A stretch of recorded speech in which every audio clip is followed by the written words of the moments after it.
नमस्कार साथियों, स्वागत है आप सभी का आपकी अपनी पाठशाला पर। मैं हूं अंकित अवस्थी। आप हैं मेरे साथ में एक ऐसी ज्योग्राफिकल कंडीशन की चर्चा करने जिसे जानकर संभवतः आपको यह फीलिंग आएगी कि अब हमें सही मायने में याद क्या रखना है। क्यों पूछ रहा हूं मैं? क्योंकि हाल ही में कुछ ऐसी रिसर्च प्रकाशित हुई है जिसमें जानकारी निकल कर आई है कि माउंट एवरेस्ट अब फिर से लंबा हो गया है। और भाई साहब, इसकी जो हाइट है वो हर साल 2 mm के हिसाब से बढ़ रही है इस बार। लेकिन जो कारण बताया गया है कि इसकी जो हाइट बढ़ रही है, इसके पीछे कारण बड़ा इंटरेस्टिंग है। और वो जो कारण है आज जानेंगे आप कि एक नदी इसका बड़ा कारण बन रही है, कि नदी इसे हल्का कर रही है और ये हल्का होने से ऊंचा उठ जा रहा है।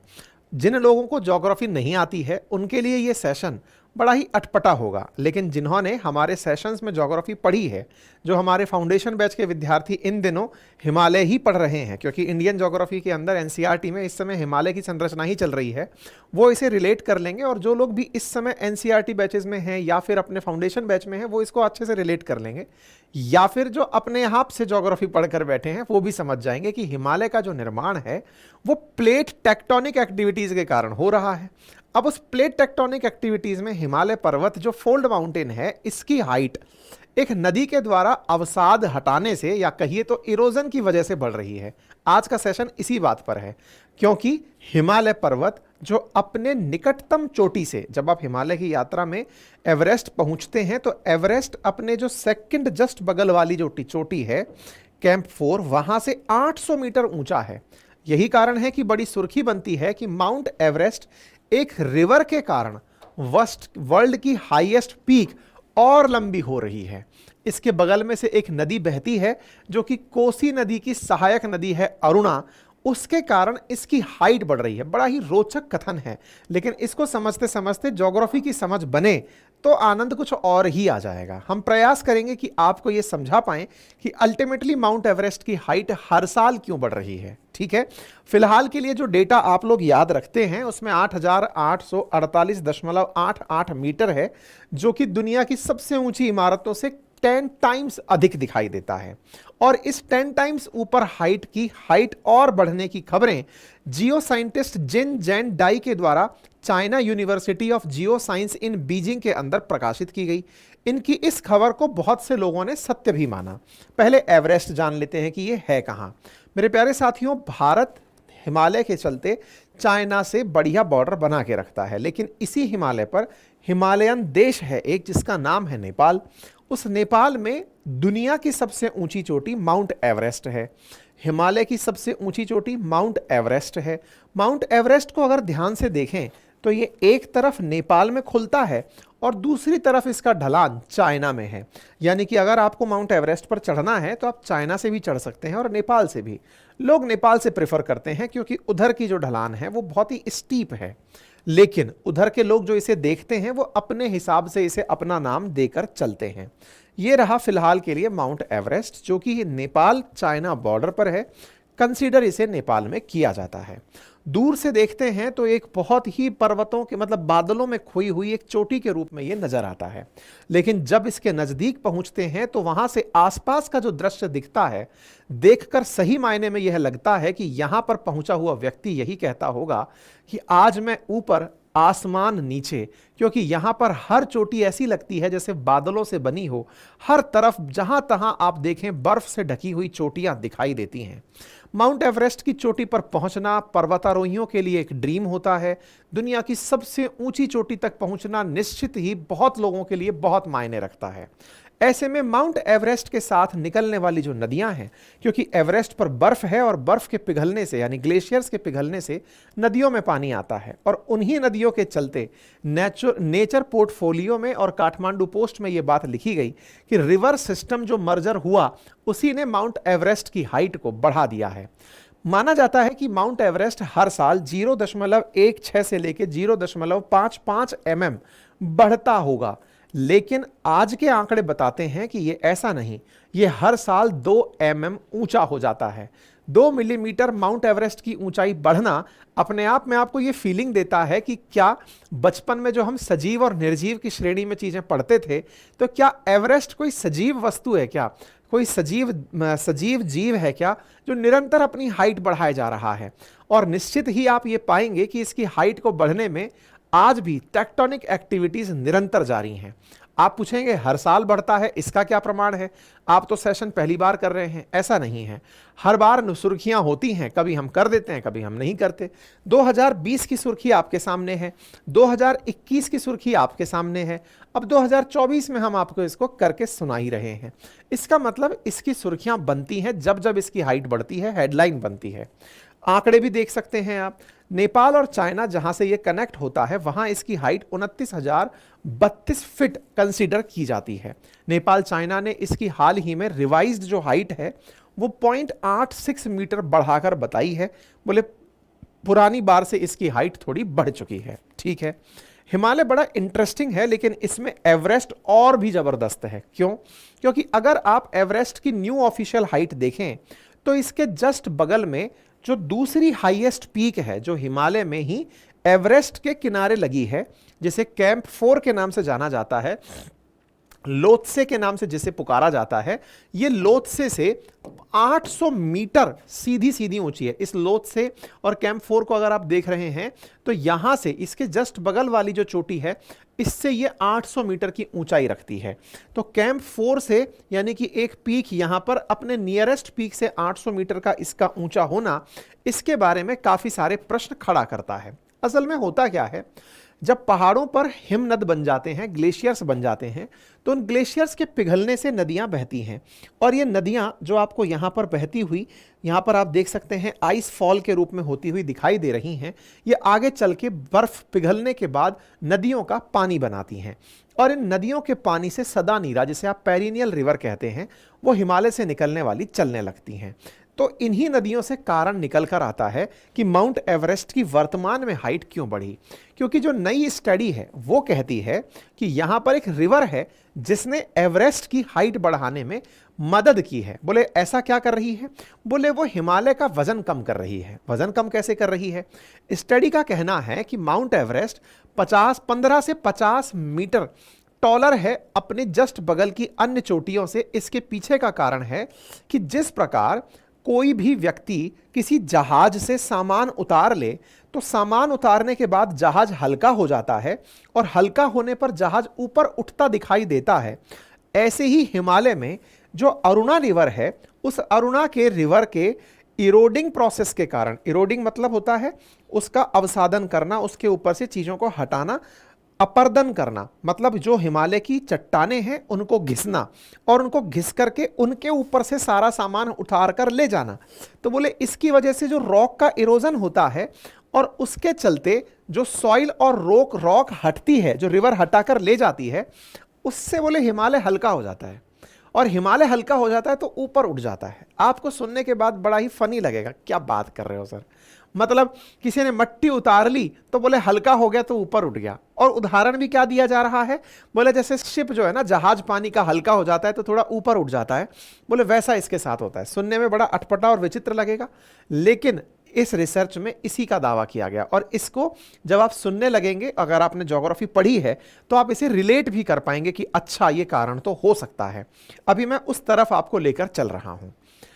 देखिए, हिमालय की उत्पत्ति के बारे में अगर बात की जाए तो आज से 4-5 करोड़ साल पहले दो प्लेट के आपस में टकराने पर, टेथिस सागर से जुड़ी हुई दो प्लेटें, यूरेशियन प्लेटें और इंडो ऑस्ट्रेलियन प्लेटें, उनकी प्लेट विवर्तनी की प्रक्रियाओं के चलते, प्लेट टेक्टोनिक एक्टिविटीज के चलते फोल्ड माउंटेन के रूप में हिमालय का निर्माण हुआ। यानी कि दो प्लेट थी जो टेथिस सागर के नजदीक तरफ आ रही थी और टकराने के बाद इस तरह से फोल्ड बना करके हिमालय का निर्माण करा दी। तो जो हिमालय का निर्माण मिलकर के कुछ यूं उठ करके हुआ, दो प्लेट्स के टकराने से जो ये हाइट ऊपर चढ़ी, इसके चढ़ने से ही एवरेस्ट भी बना होगा। क्योंकि हिमालय नवीन वलित पर्वत कहलाता है, न्यू फोल्ड माउंटेन कहलाता है। वैज्ञानिकों की माने तो 89,000 साल पहले दो नदियों का संगम हुआ था। और वो कौन सी नदियां थी? एक नदी बहती है नेपाल में, कोसी, जिसे आप बिहार में बाढ़ के कारण के लिए जानते हैं, क्योंकि वहां से बहकर वो बिहार में आती है। तो कोसी के अंदर एक नदी अरुणा नदी आकर के मिली थी। कोसी नदी जो है वो हिमालय से लगभग 45 किलोमीटर दूर बहती है। उस कोसी में अरुणा रिवर आकर बही मिली और अरुणा रिवर जब आकर मिली तो ये अपने साथ में बहुत सारा हिमालय का अवसाद, क्योंकि नदियां जब बहती हैं तो अपने साथ पत्थर, मिट्टी, हिमालय का, क्योंकि हिमालय में निर्माण के बारे में कहते हैं कि हिमालय टेथिस सागर के सेडिमेंट्स से बना हुआ है, तो बहुत ज़्यादा मिट्टी से निर्मित हिमालय है, मिट्टी और पत्थर दोनों से मिक्स है, उसमें मिट्टी की मात्रा भी बहुत है, ऐसे में अवसादन बहुत होता है। और जब सेडिमेंटेशन के साथ साथ इरोजन हो रहा है तो इरोजन के चलते मिट्टी जो है वो कोसी में मिलती चली गई। अरुणा जो है वो हिमालय के पैरों में से मिट्टी हटा हटा कर ले जाने लगी और एवरेस्ट के पैरों में से मिट्टी हटाकर ले जाना शुरू की। इससे चट्टानों का कटना शुरू हुआ और एवरेस्ट हल्का हो गया। एवरेस्ट हल्का हो गया तो ऊपर उठ गया। अब इस प्रक्रिया को आप ऐसे देख सकते हैं, माउंट एवरेस्ट 2 मीटर के हिस्से 2 mm के साथ हर साल बढ़ रहा है। 2 mm बढ़ने के पीछे अरुणा रिवर इसके पैरों में से, क्योंकि यहां से बर्फ पिघलना शुरू हुई, बर्फ पिघलना शुरू हुई तो नदी यहां से ग्लेशियर पिघलने से निकलने लगी, ग्लेशियर पिघलने से निकलने लगी तो यहाँ जो मिट्टी थी जो यहाँ पर इकट्ठी हो रखी थी उसको भी हटाना शुरू किया। उसको हटाना शुरू किया तो जो इसमें इसके नीचे की तरफ का जो क्रस्ट है उसको पुश मिलना शुरू हुआ, क्योंकि वो हल्का हो गया। देखो, अगर ज्योग्राफिकली इस बात को समझा जाए तो बहुत आसान है ये बात समझना कि 2 प्लेट के टकराने से कोई चीज ऊपर चढ़ी है। जब हिमालय के निर्माण में प्लेट टेक्टोनिक एक्टिविटीज का मैटर है तो इसका मतलब ये तो सत्य है कि प्लेटें टकराई और हिमालय का निर्माण हुआ है।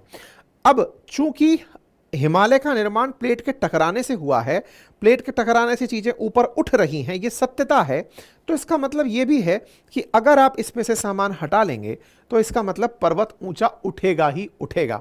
ये बात सुनने में ऐसा लगता है आजकल की बात है, ये 89,000 साल से चली आ रही प्रक्रिया है, आजकल तो ऑब्जर्व हो रही है। 89,000 सालों से नदी इसके पैरों में से, एवरेस्ट के पैरों में से मिट्टी हटा हटा कर ले जा रही है।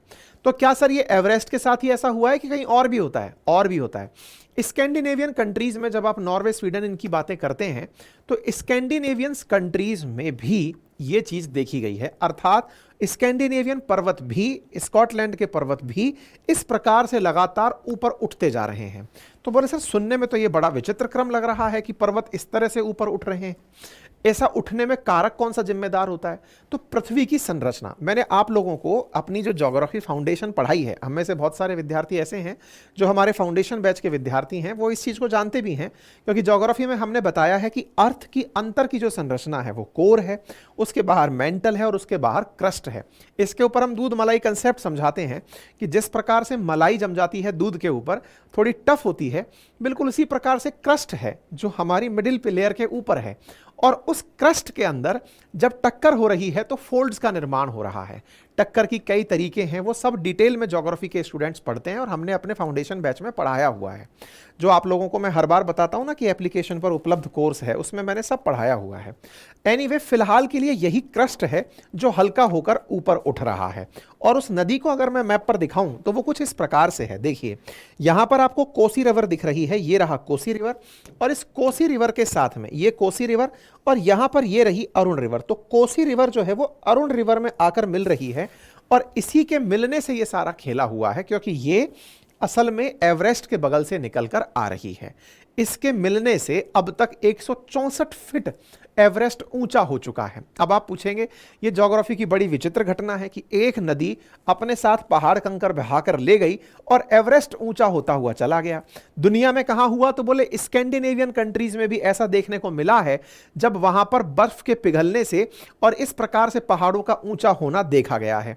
इस प्रक्रिया को ज्योग्राफी में क्या नाम दिया जाता है? इस प्रक्रिया को ज्योग्राफी में आइसोस्टैटिक रीबाउंड नाम दिया जाता है। आइसोस्टैटिक रीबाउंड का मतलब क्या है? इसका मतलब यह है कि बर्फ के पिघलने से अगर भूमि धीरे धीरे ऊपर उठने लगे तो इसे रीबाउंड कहते हैं, है ना। जैसे कहते हैं ना कि हाँ भाई वापस लौट के कोई आया है, बाउंस बैक, तो बाउंस बैक की तरह रीबाउंड है। इसमें क्या है कि भू आकृतियां जो हैं वो समय के साथ साथ बर्फ के पिघलने से हल्की होकर ऊपर उठने लगती हैं। हिम युगों की अगर तुलना की जाए तो बर्फ की चादरों के दबाव के कम होने से जमीन जो पहले बर्फ से दब गई थी, अब जब वो बर्फ पिघली है तो वो जमीन हल्की होकर ऊपर उठने लगी है। सामान्यतया व्यक्ति क्या सोचता है कि बर्फ पिघल गई तो पहाड़ों के ऊपर चोटी जो है वो छोटी हो जाएगी, क्योंकि बर्फ पिघल कर चली गई तो अब पहाड़ छोटे हो गए। जबकि वास्तविकता में जो फोल्ड माउंटेन बनने की प्रक्रिया है, जो कि प्लेट के टकराने से बनी हुई प्रक्रिया है, वो क्या समझा रही है? वो समझा रही है कि सर अगर बर्फ पिघल गई तो पर्वत और ऊंचे हो जाएंगे। क्यों? क्योंकि ये हल्के हो जाएंगे और फोल्ड माउंटेन हल्के होते ही ऊपर उठते हैं। तो ये यहां की बहुत बड़ी बात है, जो कि पश्चिमी स्कॉटलैंड में देखने को मिल रही है, ग्रीनलैंड में देखने को मिल रही है, और तो और अंटार्कटिका में भी यही उम्मीद की जा रही है कि बर्फ पिघलेगी तो चीजें ऊपर निकल कर आएंगी। ठीक है, तो संभवतया आप लोगों को यह जानकारी अब समझ में आई होगी कि यहां पर क्या प्रक्रिया है जो हिमालय की हाइट बढ़ाने के काम में आ रही है। हिमालय ही बढ़ रहा है या कोई मतलब एवरेस्ट ही बढ़ रहा है कि कोई और भी बढ़ रहा है? तो उसके आसपास की जो चोटियां हैं, जैसे लोत्से है, मकालू है, इनकी भी हाइट बढ़ रही, क्योंकि हिमालय ओवरऑल खुद भी निरंतर हाइट बढ़ाता हुआ पाया जा रहा है, क्योंकि अल्टीमेटली निर्माण की प्रक्रिया रुकी नहीं है ना। दो प्लेटें आपस में एक दूसरे की तरफ चली थी, दो प्लेटें आपस में चली थी तो इन पर्वत श्रृंखलाओं का निर्माण हुआ था। इनकी प्रॉपर प्रक्रिया है, पहले मुख्य हिमालय बना, मध्य हिमालय बना, शिवालिक्स बना, इसकी पूरी प्रक्रिया है। लेकिन जब जब हिमालय करवट लेता है तो यहां पर भूकंप आ जाता है। यही कारण है कि हिमालयन क्षेत्रों को भूकंप का सबसे ज्यादा संवेदनशील क्षेत्र माना जाता है, क्योंकि यहां पर आए दिन भूकंप की घटना हो सकती है। जब जब हिमालय करवट लेगा भूकंप की सूचना आपको प्राप्त हो जाती है। हिमालयन रेंजेस जितनी भी हैं, इन सबके बनने का कालखंड है। हिमालय से पूर्व में ट्रांस हिमालयन क्षेत्र हुआ करता था, जास्कर, लद्दाख, काराकोरम। उसके बाद में जब ये दो प्लेटें, ऊपर की तरफ यूरेशियन प्लेट और नीचे की तरफ की इंडो ऑस्ट्रेलियन प्लेट, जब अर्थ बन रही थी, उस समय पर ये दोनों प्लेट आपस में एक दूसरे की तरफ सरकी, तो सबसे पहले ग्रेट हिमालय का निर्माण हुआ। फिर कुछ समय शांति रही, फिर दोबारा दबाव पड़ा, जियोसिंक्लाइन पर प्रेशर हुआ, फिर दो प्लेटें आपस में सरकी और फिर मध्य हिमालय का निर्माण हुआ। फिर जियोसिंक्लाइन पर प्रेशर हुआ और फिर दो प्लेटें टकराई। ये सारा प्रोसेस हमने समझाया है, और आप लोग अगर ज्योग्राफी के स्टूडेंट हैं तो समझ जाएंगे, और अगर नहीं है ज्योग्राफी के स्टूडेंट तो ये समझिए कि दो तरफ से यूं सरकने से हिमालय का निर्माण हुआ था। आप अगर किसी अन्य सब्जेक्ट के विद्यार्थी हैं तो फिलहाल के लिए इसी से काम चलाइए। ठीक है, इसी प्रक्रिया को कहते हैं फोल्ड माउंटेन, यानी हिमालय का निर्माण फोल्ड्स बनने के कारण हुआ है, दो टेक्टोनिक प्लेट्स के आपस में टकराने के कारण हुआ है, जिसमें इंडो ऑस्ट्रेलियन प्लेट और यूरेशियन प्लेट आपस में एक दूसरे के नजदीक गई थी। तब ये दोनों प्लेट जब यू सरक कर आई थी तो इन्हीं की वजह से जो मध्य का टेथिस सागर है, जो पहले कभी हुआ करता था, उसके अंदर जो भरे हुए जियोसिंक्स थे, उनकी वजह से ये ऊपर उठ करके आई थी। इसकी पूरी एक प्रक्रिया है कि कैसे कैसे ये जो नीचे का जो हिस्सा है ये सरक करके ऊपर यूरेशियन प्लेट से टकराने गया था, यानी इंडो ऑस्ट्रेलियन प्लेट जो है वो यूरेशियन प्लेट से टकराने गई थी। इसका पूरा कालखंड है। शुरुआत होती है पैंजिया पैंथालासा से, कि पैंथालासा नाम का एक समुद्र हुआ करता था 250 मिलियन साल पहले, 25 करोड़ साल पहले। वहां पर पेंजिया नाम का एक मेन लैंड हुआ करता था, वो टूटा तो किन दो चीजों में टूटा? तो बोले साहब वो गोंडवाना और अंगारा लैंड, इनके अंदर टूटा। उनके अंदर विस्तार होता गया समय के साथ साथ, इस प्रकार से कॉन्टिनेंट्स बनते चले गए। तो जब हम आपको ज्योग्राफी के अंदर पढ़ाते हैं ना कॉन्टिनेंट्स कैसे बने, तो ये पेंजिया पैंथालासा कंसेप्ट पढ़ाया जाता है। जो ज्योग्राफी के स्टूडेंट्स नहीं है या जीएस फाउंडेशन के स्टूडेंट्स नहीं है, उनको केवल इतना समझना है कि जिस जगह आज आप रह रहे हैं, इसके निर्माण की प्रक्रिया आज से नहीं करोड़ों साल पहले से शुरू हो चुकी थी, और इसकी प्रक्रिया में इस तरह के प्रोसेसेस फॉलो हुए थे, तब जाकर अपना जो आज का हिमालय है वो बनकर आपको दिखाई दिया था। ठीक है, माउंट एवरेस्ट की चर्चा हुई है, तो माउंट एवरेस्ट के बारे में मैंने आपको जानकारी दे दी कि माउंट एवरेस्ट कहां है, कैसे इसकी हाइट बढ़ रही है, इसका सर्वे कैसे किया जाता है, ये सारी जानकारी मैंने आप लोगों को यहां पर दे दी। अब अगर ऐसा होता है तो चैलेंज क्या होंगे? तो पहला चैलेंज तो प्राकृतिक आपदा आने का है। जब जब हाइट बढ़ेगी, साल भर में अगर 2 mm भी बढ़ रही है, तो बड़ा सवाल यह है कि जब बढ़ेगी तो एकदम झटका सा आएगा। अब वो झटका जो है ना वो भूकंप है। तो पहला तो यही है कि साहब जान माल की क्षति होती है, हिमालयन क्षेत्रों में बहुत भूकंप आते हैं। दूसरा बड़ा चैलेंज ये है कि ग्लेशियर पिघल सकते हैं, क्योंकि जैसे ही आप झटका देखते हो तो जो ग्लेशियर से वो पिघलते नहीं है, असल में वो एवलांच बन जाते हैं। एवलांच बन जाते हैं मतलब जो ग्लेशियर है वो हिल गए। अब हिल गए तो वो हिलने से उसमें ब्रेक हो सकता है, और वो बर्फ जो गिरती है नीचे, जो ग्लेशियर नीचे गिरता है तो वो नीचे बहुत तेजी से आता हुआ दिखाई देता है, जो एवलांच के रूप में होता है। और एवलांच जो ट्रैकिंग करने जा रहे ट्रैकर्स होते हैं उनके लिए बहुत बड़ी बाधा उत्पन्न करता है। ऐसे में जो ट्रैकर्स ऊपर जा रहे होते हैं वो बर्फ के नीचे ही दब जाते हैं। बड़ी संख्या में आपको पता है कि लगातार टूरिस्ट जो हैं आजकल एवरेस्ट की चढ़ाई करने निकले हुए हैं, बड़ा नंबर टूरिस्ट का आजकल घूमने जा रहा है, हजारों की संख्या में। तो ऐसे में ये बड़ी चुनौतीपूर्ण स्थिति हो जाएगी, एवलांच का आना कॉमन हो जाएगा, भूकंप का आना कॉमन हो जाएगा। ऐसी स्थिति में प्राकृतिक चुनौतियां बढ़ जाएंगी, और प्राकृतिक चुनौतियां बढ़ती हैं तो उसकी आर्थिक क्षति होती ही है। बाकी प्रकृति है, अपना हिसाब खुद रखती है। बाकी आप इस विषय पर क्या सोचते हैं, अपनी राय जरूर रखें। चैनल पर नए हैं तो सब्सक्राइब कर लें, और बाकी पढ़ने लिखने वाले विद्यार्थी जो हैं वो हमारे फ्री टेस्ट सीरीज, हमारी वेबसाइट, इनको नियमित रूप से विजिट करते रहें। एप्लीकेशन पर जिनको ज्योग्राफी पढ़नी है, मैंने complete geography, polity, economy detail में पढ़ाई हुई है, पूरी 1 साल की वैलिडिटी के साथ आपको उपलब्ध है, आप जाकर उसे एक्सेस कर सकते हैं। आरएएस का फाउंडेशन बैच जो है वो पूरा उपलब्ध है, आप उसे एक्सेस कर सकते हैं 1 साल की वैलिडिटी के साथ। 16 सब्जेक्ट प्री प्लस मेंस के उपलब्ध हैं, आप उसे एक्सेस कर सकते हैं। और अगर आप पढ़ना नहीं चाहते, किताबों में ही पढ़ना चाहते हैं, तो पूरी जानकारी जो मैंने अभी आपको बोली है ये भारतीय भूगोल के अंदर स्थित है, विश्व भूगोल के अंदर स्थित है। भूगोल की दोनों किताबें एनसीईआरटी को ध्यान में रखकर हैंड रिटन नोट्स के रूप में तैयार किए हुए कुछ इस तरह के हैंड रिटन नोट्स हैं, हिंदी और इंग्लिश दोनों भाषाओं में, जिसमें आप कंफर्टेबल हो उसमें मंगा सकते हैं। एप्लीकेशन से ऑर्डर करके इस तरह से उपलब्ध है, आप एक्सेस कर सकते हैं। ठीक है साहब, फिलहाल के लिए इतना ही। अपना ख्याल रखें, बहुत बहुत धन्यवाद।